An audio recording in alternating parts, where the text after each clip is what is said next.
Mr. Banks, why is it the Electoral Commission don't believe you? Will Will you make your accounts available to Channel 4 News? I won't make anything available to Channel 4 News. Well, if you've got nothing to hide, what's the problem? Channel 4 News is the leading proponent of fake news and Remainer, angst in the country. But you've been very clear. You've got nothing to hide. So why don't you share your accounts? I've given my interview to Mar. The BBC, and we will publish everything that we gave to the BBC later on today. So share it with us. And we will. You'll be making it public. Anyone who wants to look at it can. And will you be willing to come on Channel 4 News to answer some questions on that basis? Sorry. Flash there, sorry. Look, I'd rather go and put a revolver against my temple and pull the trigger than go on Channel 4 News, if that's okay with you. It's over there, mate. Mr. Banks, this investigation by the Financial Conduct Authority, are you worried about it at all? Not by Channel 4.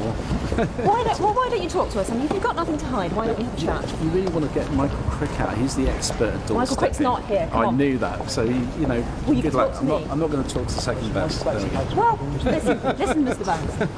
You are now being accused of misleading MPs. Thank you. Do you have anything to say about that at all? No. Why are you so scared of just given an interview to Bar, just given an interview to Sky. But why are you so scared of Because Channel 4 are a propaganda channel. They're not a news channel. We will let our viewers make their minds up. I think your viewers know what you are. They certainly do, yes. And they would like to hear from you. Yeah, they've heard from me. I've done interview after interview. They would like us Let me make it clear, I'm not interested in Channel 4. I'm not interested in you, and I'm now going to lunch. Thank you. Well, that was the businessman Arron Banks talking or not talking to Channel 4 News back in 2018 when he was being investigated by the National Crime Agency. He knew he was of media interest. He admitted it. He'd been speaking to other media outlets, but he'd had enough. And he came across, didn't he, as incredibly arrogant and incredibly rude. Now, as far as crisis communications goes, is that the best strategy, to be rude to the journalist? Look, I get that journalists can be persistent, maybe ask a lot of annoying questions, but if you're rude to the journalist, it's not that you're rude to the journalist, it's that you're rude to the audience that the journalist represents.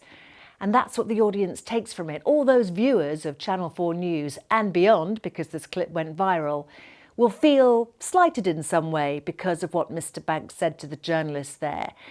So you have to think about that when you're doing your crisis response, how you come across to the wider world, the audience, and perhaps rein in the insults and the sarcasm and actually try and be respectful of the questions being asked, which are being asked on behalf of the audience. So maybe have a crisis comms place in mind that doesn't involve you walking off after a series of sarcastic comments. And crisis communications is something that we really focus on at Media First in our courses, on our podcasts, and the tips and tricks that we provide on our Media First website.